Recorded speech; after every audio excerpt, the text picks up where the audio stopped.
Un patrón puntual espacial es entonces un conjunto de ubicaciones que se han recolectado o que se han registrado a partir de el lugar donde han ocurrido algunos eventos que son de interés.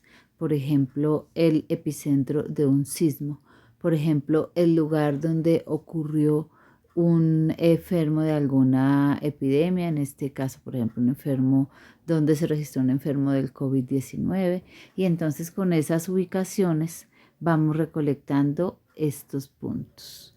Estas son las ubicaciones, S en general, pues XY, si estamos hablando de todo el mundo, por ejemplo, los infectados con COVID en todo el mundo, posiblemente esto no sea suficiente, entonces necesitaríamos recoger las ubicaciones con X, Y y Z. Igual sería un patrón puntual, solamente que estamos recogiendo la información de manera más precisa porque la altitud cambia en todo el mundo. Podríamos estar recogiéndolas en algún otro sistema de coordenadas. Lo importante es que aquí los datos son las ubicaciones donde ocurren entonces aquellas cosas de las que nosotros estamos interesados en estudiar, los robos, por ejemplo, donde ocurre un crimen y cómo van ocurriendo, cómo se van moviendo esos puntos en el espacio, es lo que interesa en este capítulo de la estadística espacial, cómo es que van ocurriendo esos eventos de interés. Nosotros lo que queremos ver es cómo es que de pronto esos puntos se van ubicando para después ver el conjunto de puntos dibujados y mirar si eso tiene algún patrón. Puede no tener ningún patrón. Entonces, ese patrón puntual es este conjunto de puntos que estamos recolectando. En general, el fenómeno en sí y los lugares donde ocurre serían el proceso puntual. Es un proceso, como hablábamos antes de un proceso aleatorio o de un campo aleatorio, es un proceso aleatorio. Ya cuando lo vamos a estudiar para un caso particular, entonces tenemos un conjunto de puntos que han sido recogidos y ese conjunto de puntos es este conjunto S, y ese conjunto de puntos entonces es lo que dibujamos dentro de la zona, bueno, o el mapa de donde esté ocurriendo, y a este conjunto de puntos es a lo que ya se le llama el patrón, que es un patrón particular. El decir patrón no está obligando a que de verdad tenga algún patrón, puede no tenerlo, puede ser que el patrón que se le encontró es un patrón aleatorio, es decir, no sabemos absolutamente nada del resto de puntos cuando vemos la ubicación de un punto o de dos puntos, no podemos afirmar absolutamente nada más acerca de ese patrón, eso sería un patrón aleatorio. Entonces, en ese caso, el tener las ubicaciones espaciales de donde están ocurriendo los eventos no nos estaría dando ninguna información adicional acerca del fenómeno en sí. Por lo tanto, básicamente lo importante de esta rama es buscar patrones. Y entonces en la medida en que se van buscando patrones, se empiezan a utilizar algunas otras herramientas que sirven finalmente para descubrir esos patrones, que sirven para visualizar los patrones, para ver qué los puede estar explicando o comparar entre dos o tres tipos de patrones diferentes, pero es la búsqueda de patrones, de comportamientos típicos. Es que de pronto se vea una aglomeración de puntos en un lugar. Si estamos pensando en crímenes y vemos una aglomeración de puntos, entonces vamos a saber que esta es una zona más peligrosa que el resto de la ciudad, por ejemplo. Entonces, ¿cómo explicamos, cómo visualizamos, cómo dibujamos esas zonas donde puede haber ciertas aglomeraciones? Es una de las cosas que se hacen con las herramientas de los patrones puntuales. Tenemos una ventana de observación que es lo que llamamos el dominio espacial. No quiere decir que solo el fenómeno de interés ocurra en esa ventana de observación. Entonces, si estamos pensando ahorita en el COVID-19, estamos registrando las ubicaciones donde están registrándose los enfermos, bien donde vive, donde trabaja, o se puede registrar la ubicación de donde se cree que fue contagiado.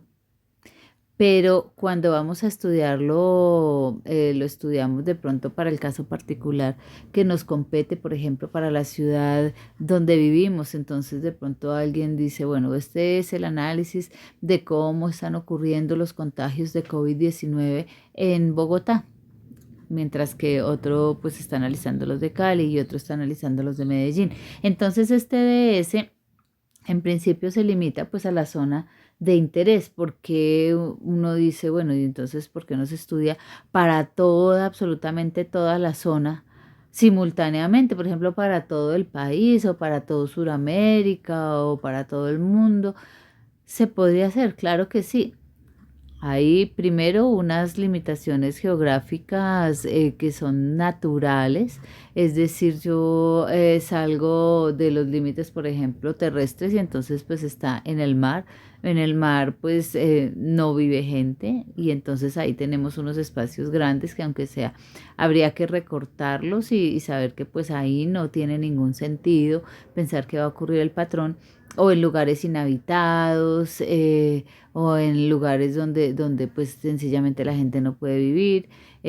Puede haber de pronto algunos pequeños pueblos o algunas regiones muy pequeñas donde no ha llegado, etcétera. Bueno, todo eso habría que involucrarlo. Pero además entonces las cosas pues no necesariamente se comportan de la misma manera en todos los lugares.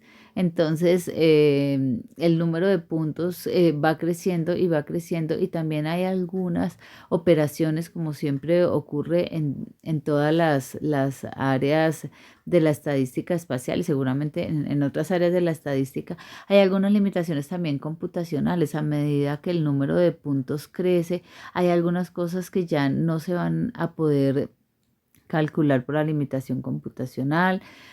Además, para estudiar todo el mundo sería porque se van a tomar de pronto algunas medidas sanitarias o políticas o económicas que están relacionadas con todo el mundo y eso no suele ser lo que pasa. Entonces, de pronto los gobiernos regionales quieren saber cómo están ocurriendo estos fenómenos en el sitio específico donde tienen injerencia, en el sitio específico donde pueden generar políticas, en el sitio específico donde pueden impactar con algunas acciones a los habitantes. Entonces también hay que verle el sentido práctico. Si es solamente por la curiosidad de saber cómo se está comportando, es una cosa, sería un ejercicio pues interesante, sin duda, pero el impacto de los resultados que se encuentren, pues no se sabe si se va a utilizar para algo o no. Entonces solamente es haciendo notar que podríamos analizar el patrón como si fuera de manera continua en todas las regiones, pero fíjense que ya puede ni siquiera ser de utilidad los resultados que se encuentren. Entonces solamente es que antes de empezar a usar métodos o empezar a usar mapas, pensemos cuál va a ser el impacto del problema que vamos a abordar, cuáles van a ser los impactos de los resultados que encontremos. ¿Quién sería el lector principal de esos resultados? Para quién eso es importante y quién pueda hacer algo con un radio que les demos de acción, por ejemplo, o quién puede hacer algo con que le digamos que eso tiene un patrón que muestra agrupación en tales y tales y tales zonas, por ejemplo. Porque meter en un análisis algo así como, por ejemplo, 1 millón de puntos para hacerlo con este tipo de metodologías puede ser una tarea titánica y al final igual vamos a tener que hacer ciertas divisiones porque va a haber cálculos que no se pueden lograr por las limitaciones computacionales. Bueno, muy bien. Entonces, en esta ocasión, entonces vamos a dejar en general el DS como esa zona donde hemos podido registrar el patrón. A ese respecto hay una aclaración muy importante que hacer y es que SDS, por ejemplo, si fuera la ciudad de Bogotá, tiene unos comportamientos propios de la ciudad de Bogotá, propios de la dinámica de la gente de Bogotá. Fíjense que no es lo mismo tener una ciudad con 8,5 millones de habitantes a de pronto estar pensándolo en un municipio que puede tener la misma área de Bogotá, pero que tenga solamente 200.000 habitantes. Todas esas cosas hay que tenerlas en cuenta. Bien, entonces supongamos que esos son los puntos de contagiados en Bogotá. Resulta que Bogotá pues está rodeada por algunas pocas zonas que no son habitadas, eso sí, pero en general está rodeada por otros municipios, todos están habitados. Quiere decir que aunque me interesa Bogotá y voy a hacer los análisis con los puntos dentro de la región de Bogotá limitada por su borde, eso no quiere decir que por fuera de Bogotá no haya puntos donde hay contagiados en los municipios aledaños. Y entonces, cuando yo cierro el límite y voy a analizar solamente al interior de la ciudad, ¿qué pasa? Que estoy despreciando toda la información de estos puntos que están alrededor, que si bien no pertenecen a Bogotá y no son parte del estudio, porque si por ejemplo se están haciendo algunas políticas desde la alcaldía de Bogotá para acceder a ayudas económicas o para generar medidas sanitarias, entonces estas personas no estarían dentro del alcance de esas políticas, pero sin embargo, la ocurrencia de los infectados fuera de Bogotá está interactuando con la ocurrencia de los infectados dentro de Bogotá y viceversa. Entonces ahí hay una interacción que yo estoy despreciando en el momento en el que cierro el límite y digo voy a analizar solamente Bogotá. Esto genera un efecto sobre el patrón puntual que yo tengo dentro de Bogotá y ese efecto hace que todas las estadísticas que se calculen y las distribuciones que se calculen para dentro de Bogotá sean incorrectas, no sean exactas, porque hay unas interacciones que provienen de fuera que no se están teniendo en cuenta. A eso se le llama efecto de borde y eso ocurre en general en cualquier área de la estadística espacial, solamente que de acuerdo a las herramientas que se utilicen, hay algunas que incluyen ese efecto de borde, digamos, esa afectación que hay por los terrenos aledaños. Si pensamos en geoestadística y en el variograma, cuando pensamos en el alcance espacial, fíjense que esa distancia hasta donde hay el alcance espacial, entonces nos puede estar cubriendo estos efectos de borde, porque uno puede ir más allá, por ejemplo, con modelos que son asintóticos, los modelos que no son de soporte compacto. De soporte compacto son, por ejemplo, el modelo esférico, pero si pensamos en el exponencial, ese es un modelo asintótico, entonces el rango continúa y continúa hasta infinito, solamente que claro, a partir de cierta distancia ya la correlación espacial es muy baja, pero ahí está cuantificada. Mientras que aquí como nos vamos a quedar con los puntos que están dentro de ese borde, entonces sí estamos despreciando todo lo que hay afuera.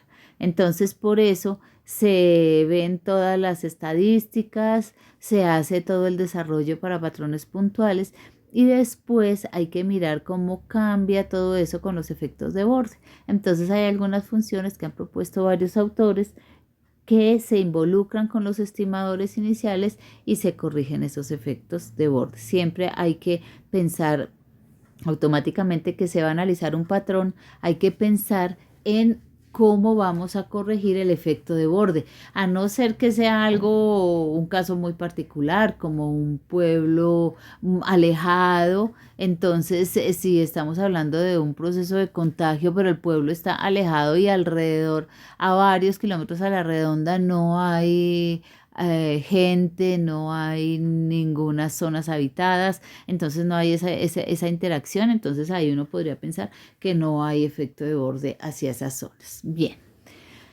de lo contrario, este siempre va a existir. Entonces, de la misma forma como se ha analizado hasta ahora los campos aleatorios, los procesos espaciales, pensar en supuestos distribucionales es algo muy difícil, inmanejable, entonces se utilizan los dos primeros momentos, porque los dos primeros momentos nos dan mucha información de la que suele necesitarse, con la cual en muchas ocasiones es suficiente para hacer análisis, y entonces se piensa en el primer y segundo momento, que es la media del proceso, y la varianza y covarianza del proceso. Y eso nos va a dar mucha información acerca de si la media es constante o no, si no es constante, cómo se está comportando y de qué depende ese comportamiento cambiante de la media a través de toda la zona. Y la covarianza entonces nos indica cómo es que interactúan los puntos, qué dependencia genera un punto sobre otro cuando ésta existe. Entonces, aquí lo vamos a hacer de la misma forma. En primer lugar, entonces vamos a analizar las características que se refieren a la media del proceso y en segundo lugar vamos a analizar las características que se refieren a las varianzas y covarianzas del proceso, lo cual nos va a llevar a lo que siempre ya conocemos como las funciones de correlación. Hay algunas funciones adicionales que uno puede trabajar, como las densidades en una y en dos dimensiones. Entonces vamos a hablar por lo pronto de la media, cómo lo podríamos visualizar y qué tipo de patrones serían los que podríamos encontrar. Entonces, pensando en el patrón aleatorio del que hablábamos hace un momento, entonces el patrón aleatorio sería cuando no hay ningún interés en incluir la información espacial. Eso es un patrón generado sin ninguna, sin ninguna forma específica, sin ningún esquema específico. Y entonces ahí llegaría nuestro análisis. Si nosotros hacemos la primera prueba y decidimos que no, que ese patrón definitivamente es completamente aleatorio espacialmente, pues entonces simplemente pasaríamos a describirlo, de pronto mostramos el gráfico y se acabó el análisis porque no hay nada más que analizar. Entonces, ¿qué sería? Que no fuera aleatorio. Entonces eso es lo que primero tenemos que pensar, ¿no? Entonces, para arrancar un análisis de patrones puntuales, lo primero que vamos a hacer es ver si hay aleatoriedad espacial o no, esperando que no la haya para poder pasar al siguiente paso y continuar analizando, usar las herramientas que nos dan los patrones y de pronto encontrar posteriormente algunos modelos. Entonces, básicamente hay tres tipos de patrón: el aleatorio, o los que indican agregación o inhibición. Entonces, los patrones agregados son aquellos donde se ven claramente los clústeres. Entonces, si yo tengo un patrón agregado, vamos a tener algunas agrupaciones de puntos y entonces quiere decir que se va a ver que pasa un punto y pasan otros al tiempo, y los regulares, los que unos se inhiben a los otros, y entonces uno encuentra distancias que puede pensar más o menos constantes, muy similares a lo largo del patrón. Entonces ya tenemos los tres tipos de patrones: el aleatorio, que va a constituir la hipótesis nula; el agregado, que es cuando pasa uno y entonces pasan muchos, que son como procesos de contagio; y el patrón regular, que sería un proceso de inhibición. Para que un patrón sea completamente aleatorio, deben cumplirse entonces las dos propiedades: que la media no depende de la ubicación espacial y que no hay ningún tipo de interacción entre los puntos del patrón. Entonces debe haber media constante y debe haber independencia. Eso es lo que constituye un proceso que es espacialmente aleatorio. Aleatoriedad completa espacial es que la media es constante y que no hay interacción entre los pares de puntos. Entonces hay que mirar cómo es que vamos a asegurar qué tipos de pruebas podemos usar para encontrar estas dos conclusiones. Bien, entonces la intensidad es una cosa que es un poco Ya familiar para nosotros, lo que pasa es que la intensidad, recuerden, que es la media, pero en un punto. No estamos pensando en la media, entonces que vamos a dividir aquí la ciudad de Bogotá en sus UPZs y le vamos a hacer la media a cada uno. Claro, en una primera aproximación eso está bien, pero la definición formal de la intensidad es la media en un punto. Por lo tanto, estamos pensando en que sí puede estar subdividida en unas áreas que aquí vamos a llamar DS, la zona de interés DS grande, está subdividida en unas zonas que vamos a llamar DS. Entonces es como cuando esas zonas empiezan a volverse más pequeñas. En una primera etapa, entonces tengo estas zonas, una primera división. Luego entonces voy a hacer zonas más pequeñas. Yo primero tenía la intensidad en cada punto, entonces ahora voy a hacer unas zonas más pequeñas y luego más pequeñas y así sucesivamente y hasta que yo logre unas tan pequeñas que las áreas yo pueda decir que van achicándose y esas áreas van tendiendo a cero y entonces cuando ya yo tengo centrado eso en un área que tiene perdón, en un punto que alrededor entonces es un disco de área aproximadamente cero, entonces casi que tengo el punto. Y entonces en ese punto específicamente, ¿cuánto es la media del proceso en un punto específico? En ese punto específico, entonces a eso es a lo que le vamos a lambda ds, como función de la ubicación espacial. Aquí es ds tiende a cero. El área tiende a cero. Entonces, esa media, de pronto aquí parece un poco rara, pero si hacemos la analogía con geoestadística, cuando se tenía ya la media, mu de S era igual, por ejemplo, a beta 0 más beta 1x más beta 2y. Eso podría pasar acá. Beta 0 más beta 1x más beta 2y. Y cuando reemplazamos la X y la Y por una ubicación particular, pues es la media en un punto particular. Eso es lo mismo que ocurre aquí, es la media en un punto particular. Entonces, ¿por qué no definirla así, como con un modelo de regresión? Porque es que el concepto aquí es mucho más elaborado, si se quiere. Acá el dominio casi que es lo de menos. El dominio podría ser continuo, pero también podría ser discreto. Entonces, lo que estamos pensando es que cuando subdividimos desde un comienzo, cuando las áreas aún no tienden a cero, cuando subdividimos en unas áreas esa región de S, en cada una de estas áreas, que son las que aquí estamos llamando áreas B, en cada una de estas áreas queda un número de eventos y ese número de eventos constituye una variable aleatoria, que es una medida de conteo. Entonces, este número de eventos que ocurren en el área B, yo lo puedo formular para cualquier área B. Si yo lo formulo para un área infinitesimal, entonces ya voy a llegar al punto. Entonces es empezar a hacer áreas muy pequeñas.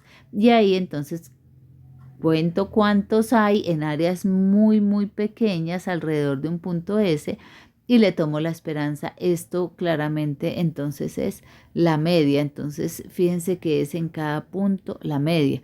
Por eso pensemos, por ejemplo, que si hacemos un área,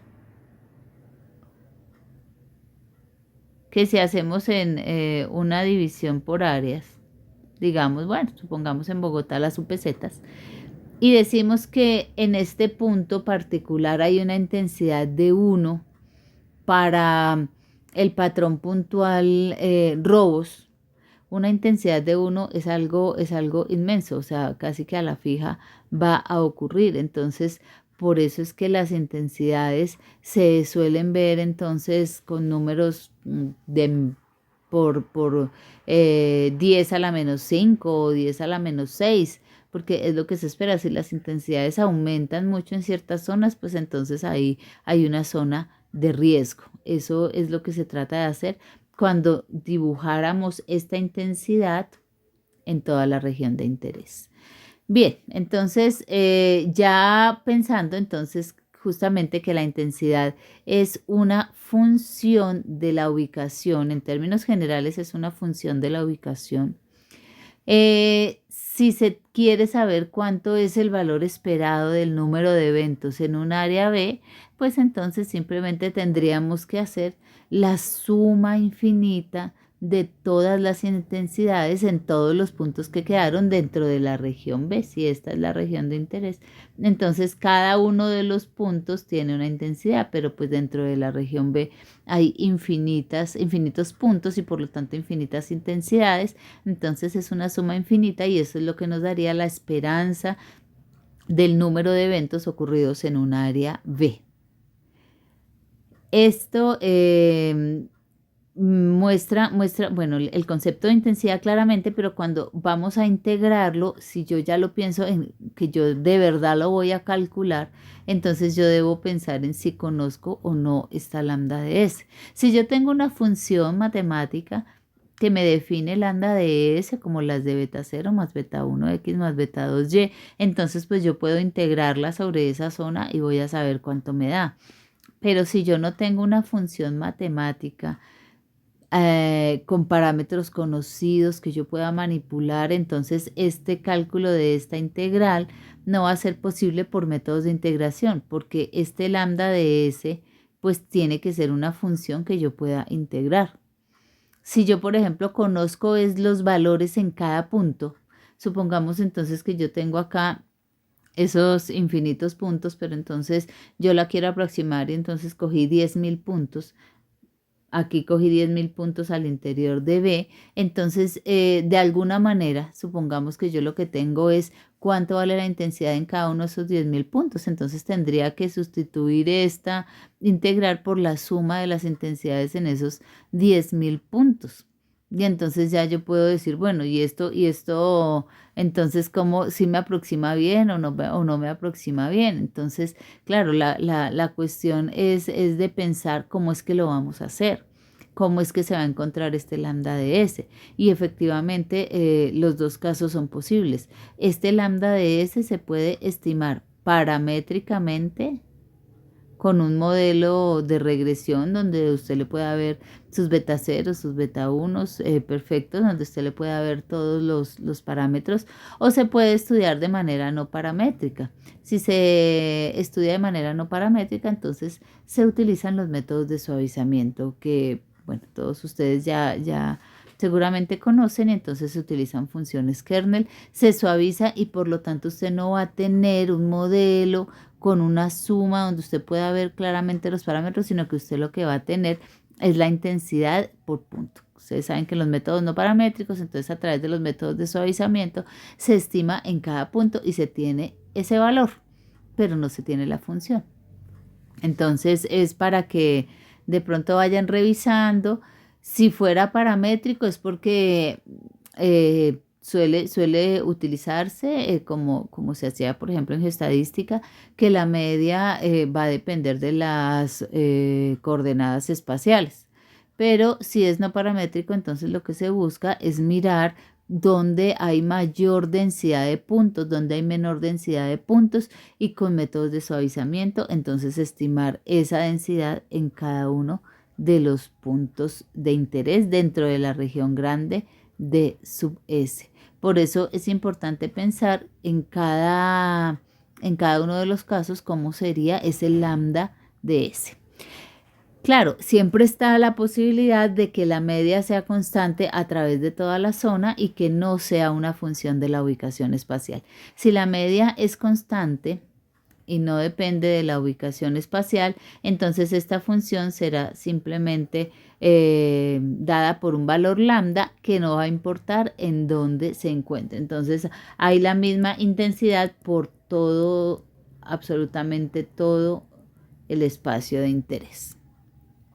Y entonces si es constante, por punto, es constante por punto. Ojo con ir a confundir, porque entonces si yo tengo, por ejemplo, esta división, claro, ella es constante en cada punto, pero si yo quiero pensar en la intensidad en esta región, pues es la mitad del total de la región. Por lo tanto, si yo quiero pensar en cuánto hay en toda esta área, pues tendría que hacer este cálculo en el área B. Y entonces eso lo que quiere decir es que la esperanza es proporcional al tamaño del área. Y entonces yo multiplico pues cuántos puntos tengo por todos los que tengo. Como son infinitos, pues entonces me queda mejor usar la medida de Lebesgue de esta zona y utilizo el área de la zona. Y entonces al utilizar el área de la zona encuentro que la intensidad para esta zona evidentemente es mayor que la intensidad para esta zona. Porque acá entonces si este es B y este es, por ejemplo, A, la intensidad en este rectángulo será lambda por el área de B y la intensidad en este rectángulo será lambda por el área de A. Claramente el área de A es más pequeña que el área de B. Entonces lo que estamos diciendo es que la intensidad es constante y por lo tanto es proporcional al área de interés. Bien, entonces no ir a confundir la media con la correlación, no ir a confundir lo que pasa en el primer momento con lo que pasa en el segundo momento. Aquí estamos hablando de que la media es constante o no. Aunque la media sea constante, aún es posible que haya interacción entre eventos. Estamos hablando ya de covarianza y es diferente la media de la covarianza. Entonces, en general, nosotros podemos conocer la media o las dos medias de los dos procesos y eso no nos da ninguna información sobre la covarianza. Bueno, ellos son parte del cálculo, pero no es la parte justamente que hace la parte cruzada de los datos, ¿no? Entonces, supongamos que hicimos las pruebas que sean las pruebas necesarias para determinar si lo que tenemos en nuestro proceso es lambda constante o lambda de S. Puede ser que decidamos que lambda se puede suponer constante y entonces tendríamos simplemente que pasar a las siguientes pruebas que son las que nos dan información acerca de la correlación o de la interacción entre eventos o de la covarianza entre eventos. Son dos etapas muy bien definidas. Primero usamos las pruebas de aleatoriedad espacial para la media y luego usamos las pruebas de aleatoriedad espacial para la interacción entre eventos. Bien. Claro, la independencia aquí se puede pensar entre eventos como se define específicamente, así como para el caso de la media se define específicamente para un evento S, para un punto S. Para la interacción también va a haber un lambda de SI, SJ, porque como es un proceso puntual, desde el punto de vista de la geometría, todo entonces se ha definido en los puntos. La media se analiza por puntos y la covarianza también se quiere analizar por puntos. Lambda de S1, S2, lambda de S2, S3. Sin embargo, hacer el análisis por puntos estadísticamente pues es algo muy complicado porque pues cada punto solamente yo veo la ubicación, cada punto no me da más información acerca ni de sí mismo ni del resto. Si yo veo un punto, el punto 3,5, pues sí, yo entiendo que el punto 3,5 queda en un lugar del plano cartesiano, pero si yo no busco alguna manera de generar comparaciones y relaciones con otros puntos, entonces va a ser muy difícil concluir. Por eso es que siempre hacemos uso de las áreas para poder extraer mayor cantidad de información. Entonces, ¿qué significaría la independencia entre dos puntos? Listo, que si yo tengo este punto no me da ninguna información sobre este otro punto. Eso es claro, allá queremos llegar. Pero previamente entonces vamos a usar las áreas. Entonces fíjense que si yo trato de traducir esa covarianza o bien esa independencia, según sea el caso, entre puntos, voy también a ayudarme de los conceptos de áreas. Y entonces en los conceptos de áreas yo voy a tener que pensar que después al final esas áreas puedan tender a cero, así como fue el caso acá, que estas áreas tienen que tender a cero. Y entonces, ¿qué pasa con la covarianza cuando esas áreas tienden a cero? Entonces, en una primera etapa, se imagina uno una partición de este estilo, o por alguna división política, como en el caso de Bogotá, las localidades o los barrios y eso, y posteriormente, ya cuando hayamos entendido cómo funciona allí, entonces tomamos los límites cuando las áreas tienden a cero y llegaremos entonces a las definiciones específicas de covarianza puntual. Por lo pronto, entonces, la interpretación de la independencia en un patrón aleatorio a partir de las áreas sería pensar en cómo es que se relacionan el número de eventos que ocurren en una área con el número de eventos que ocurren en otra área cualquiera. Entonces, si tenemos, por ejemplo, acá que esta área es A y esta área es B, entonces lo que vamos a interpretar es que esa independencia entre puntos se va a traducir en la independencia entre conteos. Entonces, si no hay ninguna relación en todos estos puntos, así las áreas estén contiguas o bien podrían estar separadas. No quiere decir que tienen que ser contiguas. Podría también ser que esta fuera C y también nos va a interesar la covarianza entre el número de eventos ocurridos en A y el número de eventos ocurridos en C. Pero entonces, si hay independencia, entonces las covarianzas entre el número de eventos ocurridos en el área A y el número de eventos ocurridos en el área B es igual a cero. Si yo sé que en un barrio ocurrieron 50 contagios, eso no me dice absolutamente nada de lo que ha ocurrido en los otros barrios, así estén aledaños, así sea el barrio inmediatamente de enseguida. Eso sería la independencia. Entonces, conociendo el número de eventos ocurridos en un barrio, no tengo ninguna información acerca del número de eventos ocurridos en un área vecina, en un barrio vecino, en un barrio continuo o bien en un barrio alejado. Eso implicaría la covarianza a partir de esas áreas grandes. Y después entonces vamos a hacer esas áreas tender a cero para llegar a la covarianza entre puntos. Bien, entonces ya que son solo puntos, entonces si es un punto, entonces tendríamos un proceso de Bernoulli. Entonces sería como decir, bueno, entonces ¿cuál es la ubicación del próximo sismo? Un sismo. Entonces, un evento de Bernoulli. Entonces, ya si yo empiezo a acumular eventos de Bernoulli, entonces voy a llegar a los eventos binomiales, a los procesos binomiales. Entonces, en principio es pensar que se tiene un área, entonces supongamos ahorita un barrio de Bogotá donde hasta el momento no hubiera habido ningún contagiado de COVID-19. Entonces se tiene el barrio y el barrio está limpio de COVID-19 por lo pronto. Y cuando surge el proceso puntual de Bernoulli es cuando pensamos cuál es la probabilidad de que en un punto de esa región, en un punto de ese barrio, ocurra un infectado. Y entonces pues tenemos el área total donde ocurre, que sería por ejemplo Bogotá para este ejemplo, y sería B, el barrio donde hasta el momento no hay ningún caso de COVID-19 y la probabilidad de que ocurra un contagiado ahí en ese barrio es la probabilidad de que en un punto particular que pertenece a B se encuentre ese evento y entonces es la probabilidad proporcional al tamaño. Igual que siempre, lo que estábamos comentando, entonces esa probabilidad se generaría como el cociente entre el área del barrio y el área de todo Bogotá.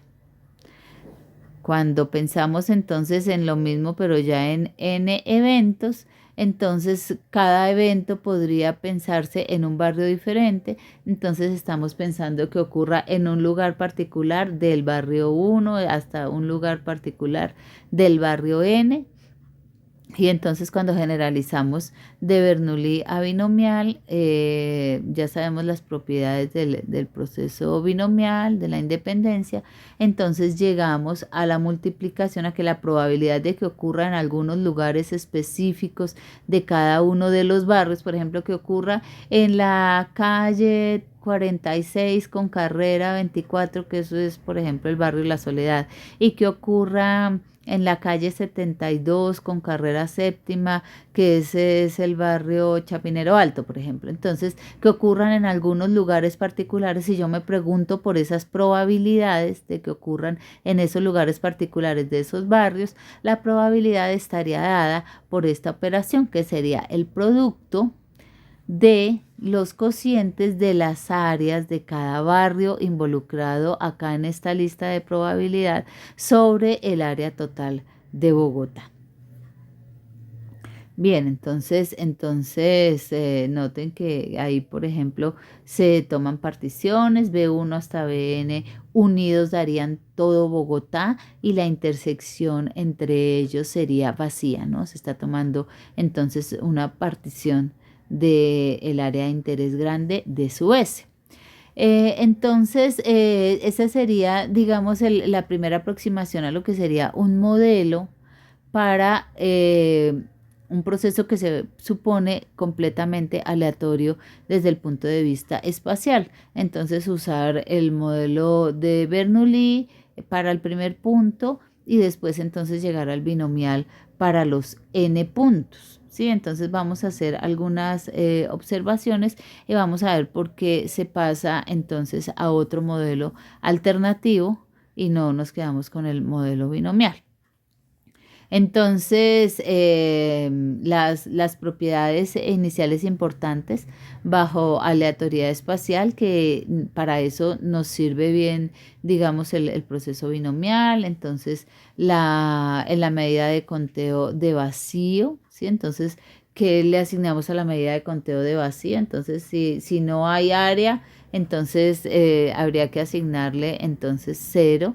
El conteo de los puntos en toda la región de interés sería el número total de puntos n, o sea, conoceríamos el número total de puntos, entonces decimos, no, es que el número total de puntos es 200.000. Ah, bueno, pues entonces la medida de conteo para toda la región de interés es 200.000. Si son disyuntos, entonces, si los conjuntos son disyuntos, la medida de conteo sería la suma de los dos conjuntos. Y bueno, la forma de calcular la probabilidad de que el número de eventos en un área, digamos en un barrio, sea un número específico, la conocemos, es la binomial. Esto ya pues es muy familiar para nosotros. Entonces la media, o sea, ese lambda que estamos buscando, es constante, porque para la binomial se cumple que es constante, y entonces estaría dado por el número total de eventos, por la probabilidad de éxito. Y entonces ya podríamos relacionar ese número de eventos por probabilidad de éxito con la intensidad en el área estudiada particular, que sabemos que esto en general es lambda en un punto, pero si la estamos pensando, la intensidad la estamos pensando en un barrio, por ejemplo, o sea, en una subregión de la región total, entonces acá este es lambda proporcional al área, ¿no? Entonces, por ejemplo, un barrio muy pequeño pues tiene una intensidad pequeña, mientras que un barrio que sea muy grande pues tiene una intensidad grande, así como pasa, por ejemplo, en los países con Brasil, que Brasil siempre tendrá intensidades mucho más grandes porque es un país muy grande con muchísimos más habitantes. Entonces, esto es lo mismo que siempre, entonces en general sería lambda, ojo no ir a confundir, porque claro, este lambda es por punto, aquí lo estamos pensando en una área específica, entonces por eso es que aquí va multiplicado por el área de la región de interés, que en este caso digamos sería B.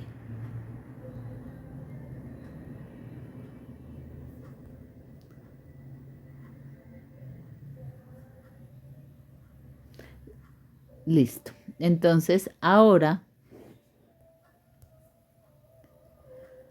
De allí, entonces diríamos, bueno, si lo estamos pensando en un punto específico, pues entonces tenemos el número de eventos que ocurren, que en este caso sería el número de eventos independientes en la región de S sobre el área total de DS.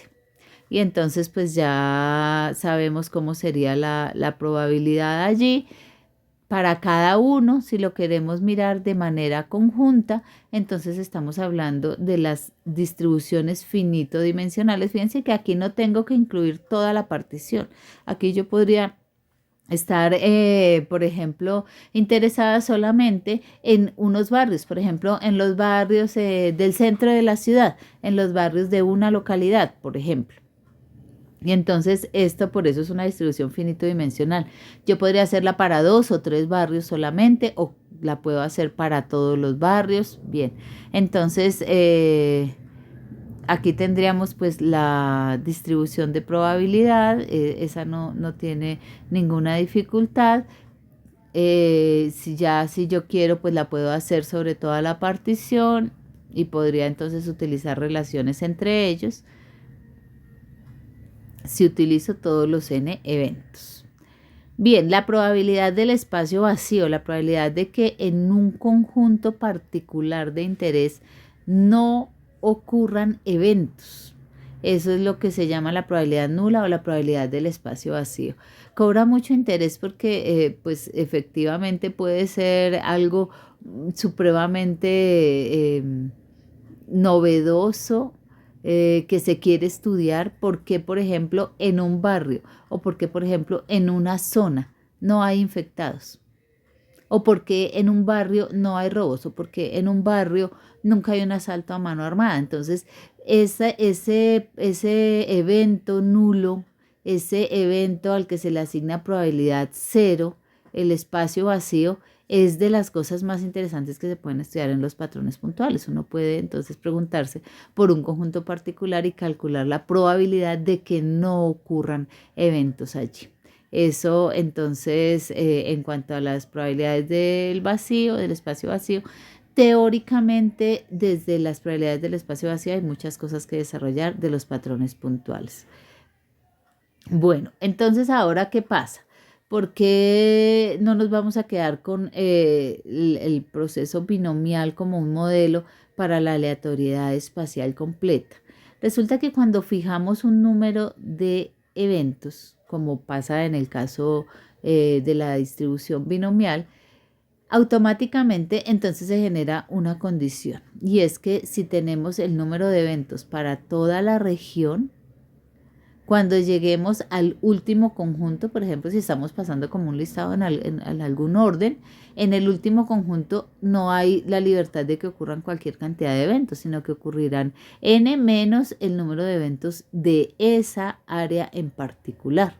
Entonces esto genera un condicionamiento que no es algo que se vea de ninguna manera natural en los patrones puntuales, por lo menos cuando los concebimos conceptualmente, porque no sé cuántos eventos van a ocurrir y ellos ocurren como quieren, cuando quieren, donde quieren. Entonces no hay ningún motivo para pensar en un n fijo. Claro, en la práctica, pues vamos a coger un patrón específico en un momento particular del tiempo y lo vamos a analizar. Entonces, por eso hay cierta confusión ahí, porque entonces cuando tomamos el patrón y ese patrón lo vamos a analizar, pues tiene un n fijo. Pero como modelo teórico nos sirve porque una cosa es la práctica y otra cosa es la teoría. La teoría no estaría soportada si tuviéramos n's fijos. El patrón va ocurriendo y nosotros no sabemos cuándo va a ocurrir el siguiente, dónde va a ocurrir el siguiente o cuándo va a dejar de ocurrir.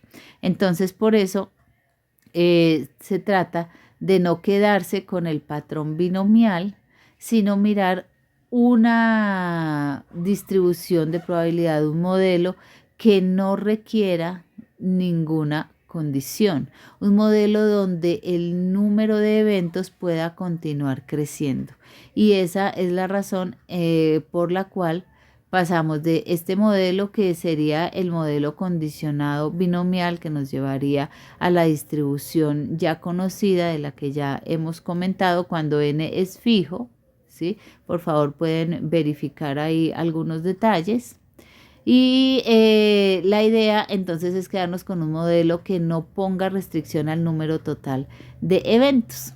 Entonces ya utilizando lo que conocemos desde probabilidad, entonces sabemos que si usamos el teorema límite de Poisson, entonces podemos llegar a la distribución que nos interesa en este caso, en el caso en el que el número de eventos por unidad de área, cuando n tiende a infinito y p tiende a cero, ya es una variable aleatoria que distribuye Poisson. De pronto pensamos, bueno, pero pues sí, ¿por qué vamos a tomar ese límite? Como que no tiene ninguna justificación. No, sí la tiene porque estamos pensándolo puntual. Entonces tiene todo el sentido, por ejemplo, que la probabilidad tienda a cero porque lo vamos a tomar puntual. Tiene sentido que la probabilidad tienda a cero porque el área va a ser un área infinitesimal. El área va a tender a cero.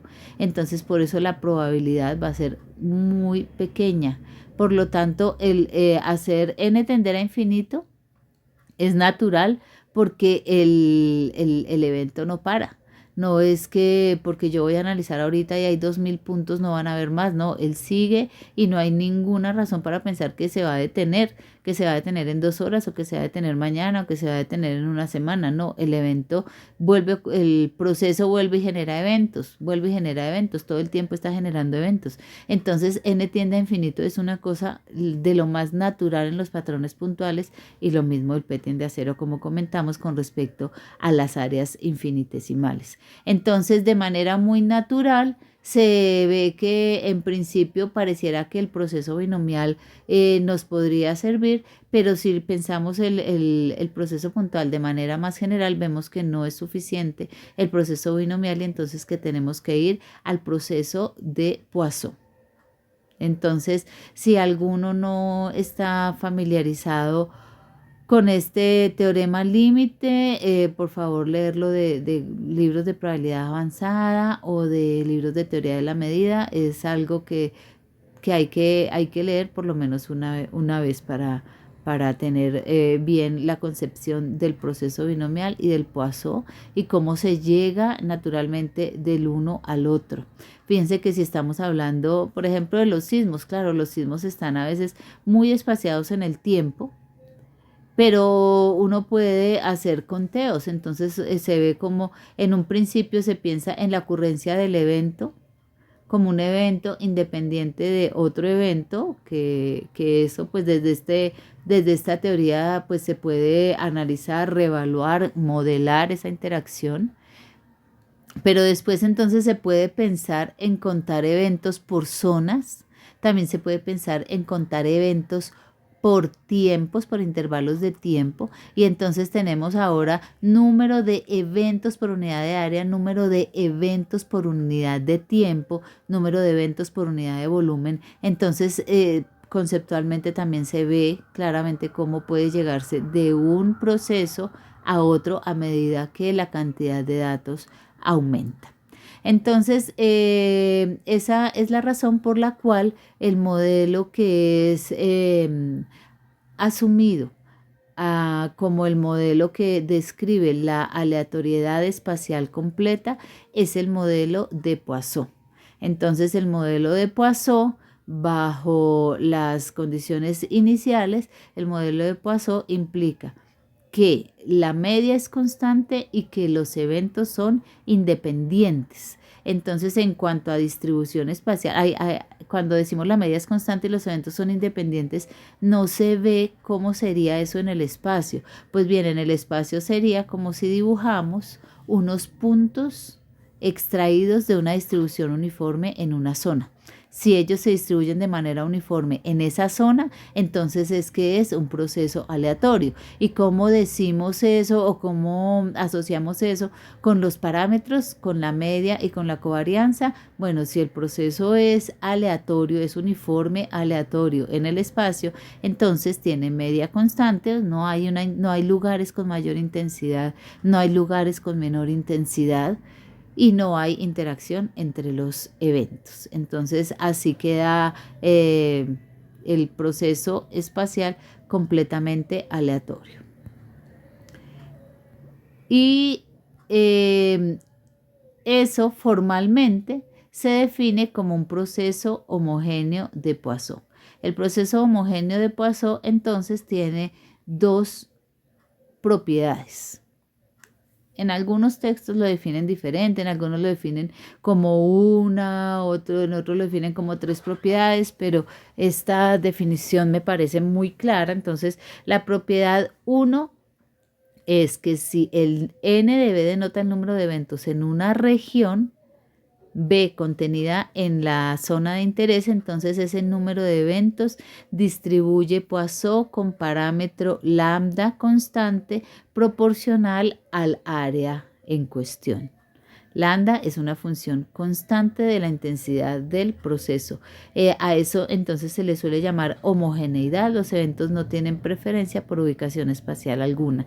No se ven clúster, no se ven amontonamientos, no se ve que haya alguna regularidad en las distancias. No, los eventos no muestran ningún patrón en cuanto a la media.